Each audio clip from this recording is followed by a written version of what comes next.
আপনি শুধু শুরু করুন, কাজই আপনাকে এগিয়ে নিয়ে যাবে। আসসালামু আলাইকুম প্রিয় ভিউয়ার্স, আশা করি সবাই ভালো আছেন। আবারও আজকে নতুন একটা ভিডিও আপনাদের সামনে নিয়ে আসলাম। আর আজকে আমার ভিডিওর যে টপিকসটা আমি রেখেছি তা হলো একটা সেলাই মেশিনই হতে পারে আপনার ভাগ্য বদলানোর হাতিয়ার। তার আগে আমার ভিডিও সম্পর্কে কিছু বলে নেই, তা হলো আমি যে ড্রেসটা কাটছিলাম এই ড্রেসটা হচ্ছে একটা স্কুল ড্রেস। তো স্কুল ড্রেসের হাফ বডিটাই কেটে নিচ্ছিলাম।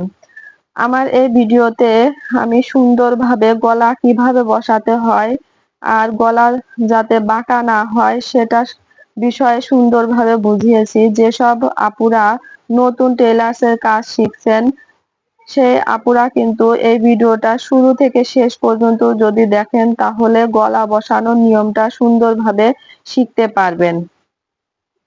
আমার ভিডিও একটা আপু কমেন্টস করেছিলেন যে আপু, আমি তো এই কাজগুলো করতে চাই কিন্তু সংসারে অনেক কাজ আছে বিধায় এগুলো আমি করতে পারি না। প্রিয় আপুরা, আমি সংসার করি, অন্য সবাই সংসার করে। তো তাই বলে কি কোনো কাজ বেঁধে থাকে? কোনো কাজই কিন্তু বেঁধে থাকে না। হ্যাঁ, এটা ঠিক যে কোনো কোনো সংসারে আবার বেশি কাজ থাকে, কোনো কোনো সংসারের মানুষের আবার দেখা যায় আপুদের বাচ্চা থাকে যার কারণে এই কাজগুলো করতে একটু কষ্ট হয়। তবুও কিন্তু আপু, ইচ্ছা যদি আপনার থাকে, যদি আপনি কিছু করতে চান তাহলে বাচ্চা আর যে বাসার কাজ আছে সেগুলো কিন্তু কখনোই কোনো বাধা হয়ে দাঁড়াবার কথা নয়। শুধু একটু চেষ্টা করতে হবে, অজুহাত নয়। অজুহাত দিবেন তো আপনি পিছিয়ে পড়বেন। তাই অজুহাত না দিয়ে শুরু করুন। শুরু করলে কাজ আপনাকে যে কোথায় নিয়ে যাবে আপনি নিজেও বুঝবেন না। সেটার পেছনে একটু তো সময় দিতেই হবে। আপনি যদি বড় একটা সংসার, এত বড় সংসারের মতো একটা গুরুতর দায়িত্ব আমরা নিতে পারি তাহলে সেই সংসার থেকে একটু সময় বের করে আমরা কি আমাদের নিজের জন্য একটা যে প্রতিষ্ঠিত হওয়ার একটা বিষয় সেটা কি আমরা করতে পারবো না?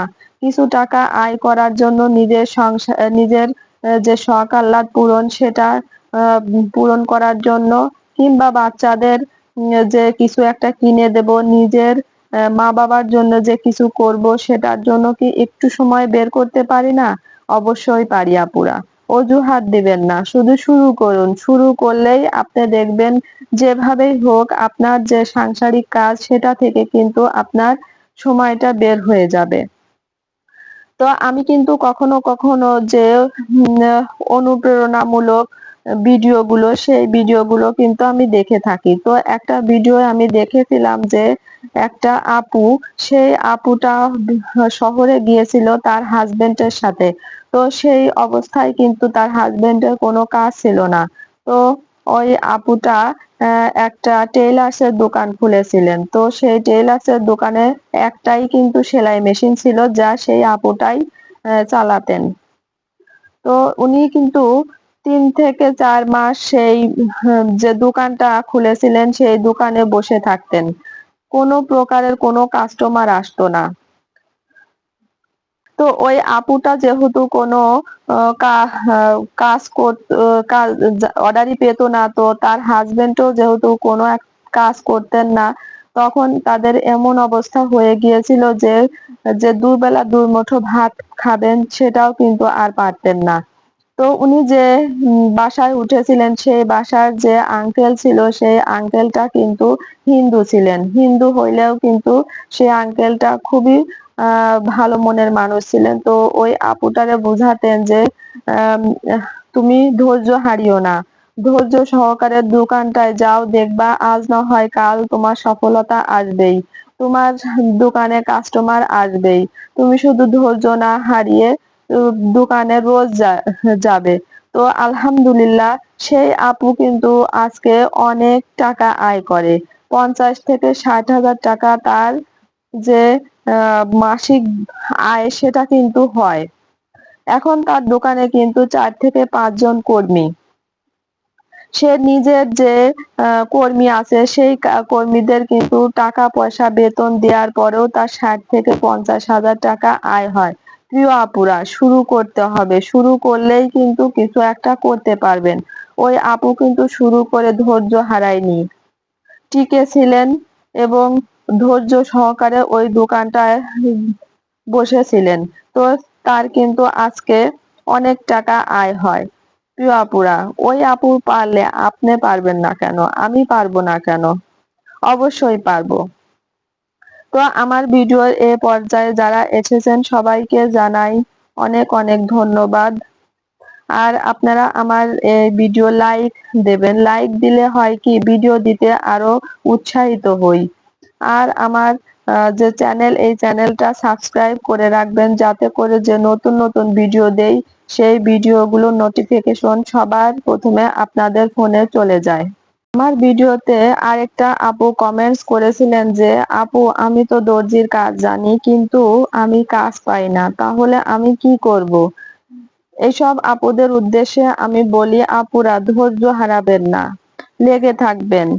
আজ কাজ পাচ্ছেন না, কাল অবশ্যই পাবেন। আর যদি আপনি আপনার বাড়ির আশেপাশের লোকজনের কাছ থেকে আপনি কাজ না পান, তাহলে কিন্তু আপনি এই বিষয়টা মেনে চলতে পারেন। তাহলে আপনি বাজারে যাবেন এবং বাজারে যে বড় বড় টেইলার্সের দোকান আছে তাদের কাছ থেকে কিন্তু আপনি অর্ডারের কাজগুলো নিয়ে আসতে পারেন। তো সেই কাজগুলো টাইম টু টাইম দিতে হয়, এটাই একটা সমস্যা। ওনারা যখন ওই কাজগুলো দেন তারা কিন্তু অবশ্যই ওই কাপড়গুলো কেটে দেন এবং কেটে দিলে হয় কি আপনি এনেই কিন্তু বাসায় এনেই সেগুলো দ্রুততার সাথে বানাতে পারেন। তবে হ্যাঁ, আপনি যে বাসায় কাজ করে যে টাকাটা পাবেন, অবশ্যই সেই টাকাটা আপনাকে দেবে না, কিছু টাকা কম দেবে, কারণ তারা কাপড়টা কেটে তারপরে আপনার কাছে বানাতে দেয়। যার কারণে তারা কাপড়ের যে কাটার মূল্যটা সেটা কিন্তু রেখে দিয়ে আরো কিছু টাকা রেখে আপনাকে দিবে। আপু আমি কিন্তু এই সব কথা আমার নিজের অভিজ্ঞতা থেকেই বলি। আমি কিন্তু এভাবেও কাজ করেছি। যখন দেখা যেত যে আমি প্রথম পর্যায়ে কাজ পেতাম না, তখন কিন্তু এই কাজগুলো আমি কিছুদিন করেছিলাম। তারপরে আস্তে আস্তে যখন আমার কাছে কাজ আসতে শুরু করলো, তখন সেই কাজটা ছেড়ে দিয়েছিলাম। আসলে নিজে যদি কাজ করা যায় নিজের স্বাধীনতার মতো, সেটাই কিন্তু ভালো লাগে। তো আমি এই জন্যই কথাটা বললাম, যে সব আপুরা বলেন যে শুধু শুধু বসে আছেন, আপনারা কাজ পারেন না, আপনাদের কাজের ফিনিশিংটা যদি ভালো থাকে তাহলে কিন্তু এভাবেও কাজ করতে পারেন। আপনি যখনই এভাবে কাজ করবেন বাড়ির আশেপাশে সবাই দেখবে যে আপনি সবসময় কাজ করেন, কাজটা গুলো ভালো, তাহলে কিন্তু অবশ্যই আপনার কাছে কাজ দিবে। তখন কিন্তু ওই দোকানের কাজগুলো আপনি ছেড়ে দিয়ে এই আপনার যে কাস্টমাইজ যে ড্রেসগুলো সেগুলো কিন্তু বানাতে পারেন। তো আপুরা অজুহাত না দিয়ে শুরু করুন, যেভাবেই হোক শুরু করলেই কিন্তু আপনি কিছু একটা করতে পারবেন। তো আজকে আমার ভিডিওটা এ পর্যায়ে যারা এসেছেন সবাইকে ধন্যবাদ। দেখা হবে আগামী কোনো ভিডিওতে।